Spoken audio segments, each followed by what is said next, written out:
मराठीवरती आपल्या सर्वांचं स्वागत। आपण पाहत आहात बिग टीव्ही मराठी। मी तृप्ती कदम। पाहूया आजच्या ठळक घडामोडी। श्री दानम्मादेवी देवस्थान ट्रस्ट श्री क्षेत्र गुड्डापूर तालुका जिल्हा सांगली येथे कर्नाटक सरकारच्या वतीने श्री दानम्मादेवी देवस्थान श्री क्षेत्र गुड्डापूर येथे नव्याने बांधलेल्या कर्नाटक भवन या दासोह उद्घाटन समारंभ दिनांक 1 ऑगस्ट 2024 रोजी दुपारी 12 वाजता संपन्न होत आहे। या कार्यक्रमास पूज्य स्वामीजी शिवयोगी डॉक्टर मुरुगराजेंद्र महास्वामीजी मुगळकोट, श्री श्री जिडे शांतलिंगेश्वर महास्वामीजी दुधनी, अवधूत श्री विनय गुरुजी बेंगळूर, महादेव शिवाचार्य स्वामीजी बगलेश्वर, गुरुपाद शिवाचार्य स्वामीजी गुड्डापूर, जय सिद्धेश्वर महास्वामीजी सोलापूर गौडगाव हे स्वामीजींचे सानिध्य आपल्याला लाभणार आहे। तसेच हा कार्यक्रम माननीय विक्रमसिंह सावंत आपले आमदार जर व विजूगौडा पाटील संस्थेचे अध्यक्ष यांच्या अध्यक्षतेखाली हा कार्यक्रम सादर होणार आहे। या कार्यक्रमाचा उद्घाटक म्हणून आम्हाला श्री सिद्धरामय्या मुख्यमंत्री कर्नाटक राज्य, श्री DK शिवकुमार उपमुख्यमंत्री कर्नाटक राज्य, माननीय रामलिंग रेड्डी हे मजुराई खात्याचे मंत्री आहेत, त्यांच्या इमारत येत आहे हे मंत्री महोदय, तसेच श्री येडियुरप्पा माजी मुख्यमंत्री कर्नाटक राज्य ह्या जे कर्नाटक भवनचं पूर्वी 10 ते 15 वर्षापूर्वी त्या तत्कालीन सर्व संचालकांनी मिळून येडियुरप्पा सरकार असताना आम्ही त्यांना एक निवेदन दिलं होतं। त्यावेळी शशिकांत जोल्ले मॅडम ह्या खात्याचे मंत्री होते। त्यांच्या प्रेरणाने येडियुरप्पा असताना त्याचं आपल्याला 11 कोटी रुपये मंजुरी झाले होते। त्याचं कार्य 2-3 वर्ष चालले। अशा कार्यक्रम ऑगस्ट 1 ऑगस्ट रोजी संपन्न होत आहे। त्याकरिता महाराष्ट्र, कर्नाटक, आंध्र प्रदेश येथील भक्तजन येणारच आहेत। त्यातील काही प्रमुख आपल्या महाराष्ट्र राज्यातून सुरेश भाऊ खाडे मंत्री, पालकमंत्री, विशाल पाटील खासदार, माजी खासदार संजय काका पाटील व शेजारी अथणी, विजापूर, बेळगाव या जिल्ह्यातलं सर्व आमदार, खासदार, माजी आमदार उपस्थित राहणार आहेत आणि या कार्यक्रमात भव्य दिव्य संख्येत कार्यक्रम सादर होणार आहे आणि या कार्यक्रमाच्या अध्यक्षांनी सविस्तर माहिती आपल्याला ಎಲ್ಲ ಹಿರಿಯ ಮತ್ತು ನನ್ನ ಸ್ನೇಹಿತರಿಗೆ ವರದಾನಿ ದೇವಿ ಗುಡ್ಡಾಪುರದ ದಾನಂತಾಯಿ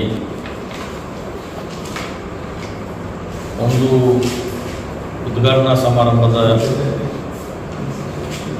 ಗುಡ್ಡಾಪುರದಲ್ಲಿ ನಾಳೆ 1ನೇ ತಾರೀಕಿನ ದಿವಸ ಬೆಳಗ್ಗೆ 12 ಗಂಟೆಗೆ ನಡೀತಕ್ಕಂಥ ಕಾರ್ಯಕ್ರಮ। ಇವತ್ತು ಕರ್ನಾಟಕ ಮತ್ತು ಮಹಾರಾಷ್ಟ್ರ ಗಡಿಭಾಗದಲ್ಲಿರ್ತಕ್ಕಂಥ ದೇವಿಯ ಒಂದು ಉದ್ಘಾಟನಾ ಸಮಾರಂಭದಲ್ಲಿ ಭಾಳ ಒಂದು ಭವ್ಯವಾದ ಒಂದು ಕಟ್ಟಡ ಉದ್ಘಾಟನಾ ಸಮಾರಂಭ ಕರ್ನಾಟಕ ಭವನ ಅಂತಕ್ಕಂಥದ್ದು ವಿಶೇಷವಾಗಿ 1952ನೇ ಇಸ್ವಿಯಲ್ಲಿ ಸ್ಥಾಪನೆಗೊಂಡಂಥ 72 ವರ್ಷಗಳಾಗಿ ಇತಿಹಾಸದಲ್ಲಿ ಶಂಕರಣ್ಣ ಗಾಡ್ವೆ ಮತ್ತು ಹುಚ್ಚಪ್ಪ ಪೂಜಾರಿ ಇವ್ರನ್ನ ಇವತ್ತು ನಾವೆಲ್ಲ ನಮ್ಮ ಹೃದಯದಲ್ಲಿ ಅಳವಡಿಸ್ಕೋಬೇಕಾಗ್ತದೆ।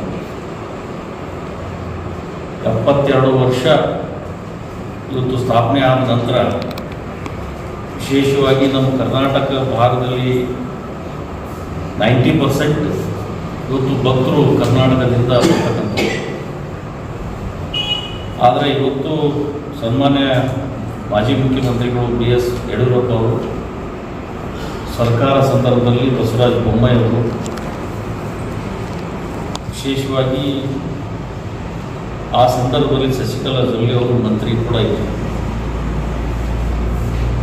ಏನೋ ಒಂದು ಬೇಡಿಕೆಯನ್ನು ಇಟ್ಕೊಂಡಾಗ ಒಂದು ಕರ್ನಾಟಕ ಭವನ ಒಂದು ಇಲ್ಲಿ ನಿರ್ಮಾಣ ಮಾಡಬೇಕು ಅಂತ ಹೇಳಿ ಒಂದು ಭವ್ಯವಾದ ಒಂದು ಕಟ್ಟಡವನ್ನು ಕರ್ನಾಟಕ ಭವನ ಅಂತಕ್ಕಂಥ ಒಂದು ನಿರ್ಮಾಣ ಆಗಿದೆ. ಇದನ್ನು ಉದ್ಘಾಟನೆ ಸಮಾರಂಭ ಭಾಳ ದೊಡ್ಡ ಪ್ರಮಾಣದಲ್ಲಿ ಇವತ್ತು ನಾವು ಗುಡ್ಡಾಪುರದ ಆನಂದತಾಯಿ ವರದಾನಿ ಅಂದರೆ ಯಾರು ಭಕ್ತಿಪೂರ್ವಕವಾಗಿ ಆ ತಾಯಿ ಹತ್ರ ನಾವು ನಮ್ಮ ಹೃದಯದಿಂದ ನಾವು ತಾಯಿಗೆ ಪ್ರಾರ್ಥನೆ ಮಾಡಿಕೊಂಡಾಗ ಇಡೀ ರಾಜ್ಯದಲ್ಲಿ ಆ ತಾಯಿ ಆಶೀರ್ವಾದದಿಂದ ನಾವು ಬೆಳೆದು ಬಂದ ದಾರಿ ಅಂತೇಳಿ ಭಾಳ ಹೆಮ್ಮೆಯಿಂದ ಹೇಳಬೇಕಾಗ್ತದೆ. ಈ ಸಂದರ್ಭದಲ್ಲಿ ಈಗಾಗಲೇ ನಮ್ಮ ಉಪಾಧ್ಯಕ್ಷರಂಥ ಬೊಬ್ಬಿಯವರು ಚಂದ್ರಶೇಖರ್ ಬೊಬ್ಬಿಯವರು ಹೇಳಿದರು, ಇವತ್ತು ದುದ್ನಿಯ ಮರ್ಮಪೂಜಾ ಶಾಂತಲಿಂಗೇಶ್ವರ ಮಹಾಸ್ವಾಮಿಗಳು, ವಿಶೇಷವಾಗಿ ಮುರುಕೂಡ ಮಠದ ಚಿಡಗ ಮುರುಘಾ ರಾಜೇಂದ್ರ ಮಹಾಸ್ವಾಮಿಗಳು, ವಿಶೇಷವಾಗಿ ಅವಧೂತ ಶ್ರೀಗಳು ವಿನಯ ಗುರುಜಿ ಕೂಡ ಇವತ್ತು ಈ ಕಾರ್ಯಕ್ರಮಕ್ಕೆ ನಾಳೆ 1ನೇ ತಾರೀಕಿಗೆ ಬರುವ ಸಂದರ್ಭದಲ್ಲಿ ನಮಗೆ ಭಾಳ ಒಂದು ಸಂತೋಷ ತಂದಿದೆ ಅಂತೇಳಿ ಸಂದರ್ಭದಲ್ಲಿ ನಾನು ಬಯಸ್ತೇನೆ. ಕರ್ನಾಟಕ ರಾಜ್ಯ ಸರ್ಕಾರದ ಸನ್ಮಾನ್ಯ ಸಿದ್ದರಾಮಯ್ಯನವರು, ಡಿ ಕೆ ಶಿವಕುಮಾರ್ ಅವರು, ಆಮೇಲೆ ರಾಮಲಿಂಗಾರೆಡ್ಡಿಯವರು ಈ ಉದ್ಘಾಟನಾ ಕಾರ್ಯಕ್ರಮದಲ್ಲಿ ಮತ್ತು ಪ್ರೋಟೋಕಾಲ್ ಪ್ರಕಾರ ಬೆಳಗಾವಿ ಜಿಲ್ಲೆಯಲ್ಲಿರ್ತಕ್ಕಂಥ ಎಲ್ಲ ಶಾಸಕರು, ಸಂಸದರು, MLC ಅವರು, ನಮ್ಮ ಬಿಜಾಪುರ ಜಿಲ್ಲೆಯಲ್ಲಿರ್ತಕ್ಕಂಥ ನಮ್ಮ ಟ್ರಸ್ಟ್ನ ವತಿಯಿಂದ ನಾವು ನಮ್ಮ ಜಿಲ್ಲೆಯಲ್ಲಿರ್ತಕ್ಕಂಥ ಸಂಸದರು, ಶಾಸಕರಿಗೆ, ವಿಧಾನ ಪರಿಷತ್ತಿನ ಸದಸ್ಯರು ಎಲ್ಲರಿಗೂ ಕೂಡ ನಾವು ಆಹ್ವಾನ ಮಾಡಿದ್ದೀವಿ. ಅದರ ಜೊತೆಯಲ್ಲಿ ಭಾಳ ಹೆಮ್ಮೆಯಿಂದ ಹೇಳಬೇಕಾಗ್ತದೆ, ನಾನು ಈ ಭಾಗದ ಶಾಸಕರಿಗೆ ನಾನು ಒಂದು ವಿನಂತಿ ಮಾಡಬಹುದು. ಯಾಕಂದರೆ ಗುಡ್ಡಾಪುರದ ಆನಂದತಾಯಿ ದೇವಸ್ಥಾನ ಮಹಾರಾಷ್ಟ್ರ ಸರ್ಕಾರದಿಂದ ಇನ್ನೂ ಅನುದಾನ ಏನೂ ಬಂದಿಲ್ಲ. ಇದು ನಿಮ್ಮ ಗಮನಕ್ಕೆ ತರಲಿಕ್ಕೆ ನಾನು ಬಯಸ್ತೇನೆ. ಮಹಾರಾಷ್ಟ್ರದಲ್ಲಿ ತಾಯಿ ಸ್ಥಾಪನೆ ಆದ ನಂತರ ಇತಿಹಾಸದಲ್ಲಿ ಏನೋ ಒಂದು ಹಿಂದೆ ಒಂದು 125 ಲಕ್ಷ ಒಂದೇನೋ ವಾಟರ್ ಟ್ಯಾಂಕ್ ಮಾಡಿದ್ದು ಊರಿಗೆ, ದೇವಸ್ಥಾನಕ್ಕಲ್ಲ. ಆದರೆ ಇವತ್ತು ಕರ್ನಾಟಕ ಸರ್ಕಾರದಿಂದ ಸನ್ಮಾನ್ಯ ಜಗದೀಶ್ ಶೆಟ್ಟರ್ ಆಗಲಿ, ಮಾಜಿ ಮುಖ್ಯಮಂತ್ರಿಗಳು BS ಯಡಿಯೂರಪ್ಪರಾಗಲಿ, ಬಸವರಾಜ ಬೊಮ್ಮೆಯವರಾಗಲಿ, ಶಶಿಕಲಾ ಜೊಲ್ಲೆ ಅವರು ಕೂಡ ಭಾಳ ಈ ಗುಡ್ಡಾಪುರದ ಆನಂದತಾಯಿ ದೇವಸ್ಥಾನಕ್ಕೆ ಇವತ್ತು ಅನುದಾನ ತರ್ತಕ್ಕಂಥ ಏನೋ ಅವರು ಹೃದಯದಲ್ಲಿ ಬಂದು ಇವತ್ತು ಭಕ್ತರಿಗೆ ಒಂದು ಒಳ್ಳೆಯದು ಆಗಬೇಕು, ದಾಸೋಹವನ್ನು ನಡೀಬೇಕು ಅಂತಕ್ಕಂಥ ಸಂದರ್ಭದಲ್ಲಿ ಇವತ್ತು ಒಂದು ನಿರ್ಮಾಣ ಆಗಿದೆ. ಮಹಾರಾಷ್ಟ್ರದ ಕೊಡುಗೆ ಏನು? ನಿಮ್ಮ ಎಲ್ಲ ಮಾಧ್ಯಮದವರ ಮುಂದೆ ನಾನು ಕೇಳಿ ನಾನು ಬಯಸ್ತೇನೆ. ಮಹಾರಾಷ್ಟ್ರದ ಕೊಡುಗೆ ದಾನಂತಾಯಿ ಏನಿದೆ? ಇದು ಬಹಳ ಒಂದು ತಾವೆಲ್ಲ ವಿಚಾರ ಮಾಡ್ತಕ್ಕಂಥದ್ದು.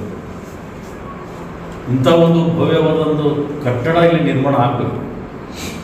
ಶಾಸಕರು, ಸಂಸದರು, ಒಂದು ಇಲ್ಲಿ ಕುಡಿಲಿಕ್ಕೆ ನೀರಿಲ್ಲ,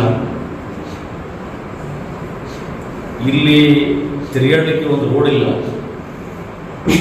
ಇಲ್ಲಿ ಮಹಾರಾಷ್ಟ್ರದಲ್ಲಿ ಸಂಸದರು, ಶಾಸಕರು ಇಲ್ಲಿ ಏನು ಮಾಡಕತ್ತಾರ ನನಗೆ ಗೊತ್ತಿಲ್ಲ. ಇವತ್ತಿಂದ ನಾನು ಇಲ್ಲಿ ಅಧ್ಯಕ್ಷ ಆಗಬೇಕು ಮಹಾರಾಷ್ಟ್ರದಲ್ಲಿ ಅಂತೇಳಿ ನಾನು ಬಂದವಲ್ಲ. ಏನೋ ತಾಯಿ ಕರ್ಸ್ಕೊಂಡು ಒಂದೇನೋ ಒಂದು ಸಮಸ್ಯೆಗೆ ಬಂದು ನಾವು ನಮ್ಮ ಪರಮ ಪೂಜ್ಯರ ಶ್ರೀಗಳ ಒಂದು ಆಶೀರ್ವಾದದಿಂದ ಇಲ್ಲಿ ನೀವು ಟ್ರಸ್ಟಿಯವ್ರನ್ನ ಎಲ್ಲ ಆಗಿ ಇದೊಂದು ಇಲ್ಲಿ ಗುಡಿ ಕಟ್ಟಬೇಕು, ಈ ಗುಡಿ ಕಟ್ಟಿ ಕಳಸ ಇಡಬೇಕು ಅಂತಂದರೆ 50 ರಿಂದ 60 ಕೋಟಿ ರೂಪಾಯಿ ವೆಚ್ಚದಲ್ಲಿ ಇವತ್ತು ಒಂದು ಕಟ್ಟಡ ನಿರ್ಮಾಣ ಮಾಡಬೇಕಾಗಿದೆ. ಆ ದಿಶೆಯಲ್ಲಿ ಮಹಾರಾಷ್ಟ್ರದ ಸಂಸದರು, ನಮ್ಮದೇ ಇವತ್ತು ಭಾರತೀಯ ಜನತಾ ಪಕ್ಷ ಸರ್ಕಾರ ಇದೆ ಮಹಾರಾಷ್ಟ್ರದಲ್ಲಿ. ಇಲ್ಲಿ ಶಾಸಕರಿಗೆ ಒಂದು ಜವಾಬ್ದಾರಿ ಇರ್ತದೆ, ಇಲ್ಲಿ ಸಂಸದರಿಗೆ ಒಂದು ಜವಾಬ್ದಾರಿ ಇರ್ತದೆ. ಅವರು ಆ ಜವಾಬ್ದಾರಿ ತಗೊಂಡು ಮಾಡಬೇಕು. ಇವತ್ತು ನಮ್ಮ ಕರ್ನಾಟಕದಿಂದ ಶ್ರೀಶೈಲ, ತುಳಜಾಪುರ, ಸೌದತ್ತಿ, ಎಲ್ಲೆಲ್ಲಿ ಇವತ್ತು ಪಂಡ್ರಾಪುರ ಎಲ್ಲ ಕಡೆ ನಮ್ಮ ಕರ್ನಾಟಕದಿಂದ 10 ಕೋಟಿ 15 ಕೋಟಿ 20 ಕೋಟಿ 25 ಕೋಟಿ ಅನುದಾನ ಕೊಡ್ತಾರೆ.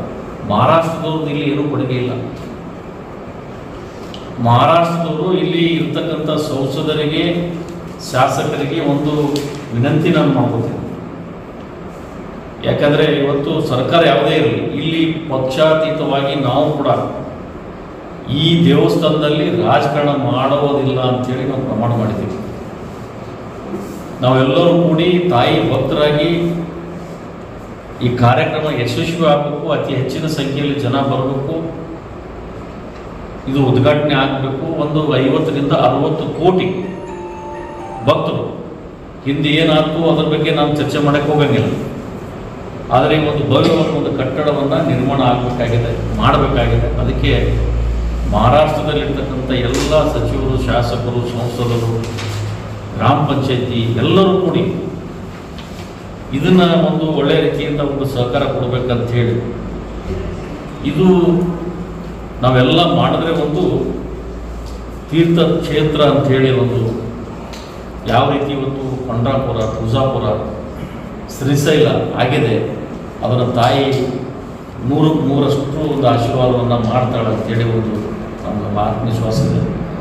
ಆ ಆತ್ಮವಿಶ್ವಾಸದಿಂದ ನಿಮ್ಮ ಮಾಧ್ಯಮದವ್ರಿಗೆ ನಾನು ಒಂದು ವಿನಂತಿ ಮಾಡ್ತೀನಿ, ಇದನ್ನು ಅವರ ಗಮನಕ್ಕೆ ತರುವಾಗ ತಾವೆಲ್ಲ ಇಡೀ ಮಹಾರಾಷ್ಟ್ರ ಜನತೆಗೆ ತಾವು ತೋರಿಸ್ಬೇಕು ಅಂತೇಳಿ ತಮ್ಮಲ್ಲಿ ನಾನು ವಿನಂತಿ ಮಾಡಿಕೊಂಡು, ನಾಳೆ 1ನೇ ತಾರೀಕಿನ ದಿವಸ ಭಾಳ ವಿಶೇಷವಾಗಿ ನಮ್ಮ ಗುರುಗಳು ಇಲ್ಲಿ ಚಡಕ್ಸರಿ ಶಿವಯೋಗಿ ಸಿದ್ದರಾಮೇಶ್ವರಪ್ಪ ಅವರು, ನಿಮ್ಗೆ ಗೊತ್ತಿದೆ ಜಳಗಾ ಮಠದ ವಾಣಿ ಯಾವ ರೀತಿ ಇರ್ತಂತ, ಅವರ ಸನ್ನಿಧಿಯಲ್ಲಿ ಇವತ್ತು ನಮ್ಮ ಮುರುಘರಾಜೇಂದ್ರ ಮಹಾಸ್ವಾಮಿಗಳು ಕೂಡ ಬರ್ತಾರೆ, ವಿನಯ್ ಗುರುಜಿ ಬರ್ತಾರೆ. ಯಾಕಂದರೆ ವಿನಯ್ ಗುರುಜಿ ಅವರು ಅದ್ಭುತವಾದ ವ್ಯಕ್ತಿಗಳು. ಅವ್ರ ಬಗ್ಗೆ ನಾನು ಏನು ಹೇಳೋಕ್ಕೆ ಬರೋಂಗಿಲ್ಲ, ಹೇಳಟ್ಟು ಅಷ್ಟು ದೊಡ್ಡವರು ನಾವಲ್ಲ. ಆ ಮನುಷ್ಯನ ಅವ್ರ ವ್ಯಕ್ತಿತ್ವ ಹೆಂಗಿದೆಪ್ಪ ಅಂದ್ರೆ ನಾವು ನೋಡಿದ್ರೆ ನೀನು ಏನು ಮಾಡಕತ್ತಿ, ನೀನು ಮುಂದೆ ಏನಾಗ್ತಿ, ಯಾವ ಕಾಲಕ್ಕೆ ನೀನು ಇರ್ತೀವೋ ಹೋಗ್ತೀವೋ ಅನ್ನೋದನ್ನು ಹೇಳ್ತಕ್ಕಂಥ ಒಂದು ದೊಡ್ಡ ಶಕ್ತಿ ಅವಧೂತ್ ಮಹಾರಾಜ ಶ್ರೀಗಳ ಬಲ್ಲಿದೆ, ವಿನಯ್ ಗುರುಜಿ ಬಲ್ಲಿ. ಅಂಥವ್ರು ಕೂಡ ಒಂದೇ ಮಾತಿಗೆ ಇಲ್ಲ, ನಾನು ದೊಡ್ಡಪ್ಪರ ತಾಯಿ ಹೋಳಿಗೆ ತಿನ್ನಕ್ಕೆ ನಾನು ಬರಬೇಕಾಗ್ಯದ, ತಾಯಿ ಪ್ರಸಾದ ಬರಬೇಕಾಗ್ಯದ, ತಾಯಿ ಪ್ರಸಾದ ಅಂದರೆ ಹೋಳಿಗೆ ಅಂಥೇಳಿ ಅವರು ಕೂಡ ಇಲ್ಲಿ ಒಪ್ಕೊಂಡಿದ್ದಾರೆ. ಆ ದಿಶೆಯಲ್ಲಿ 1ನೇ ತಾರೀಕಿನ ಕಾರ್ಯಕ್ರಮದಲ್ಲಿ ತಾವು ಕೂಡ ಆ ಕಾರ್ಯಕ್ರಮದಲ್ಲಿ ಭಾಗವಹಿಸಬೇಕು.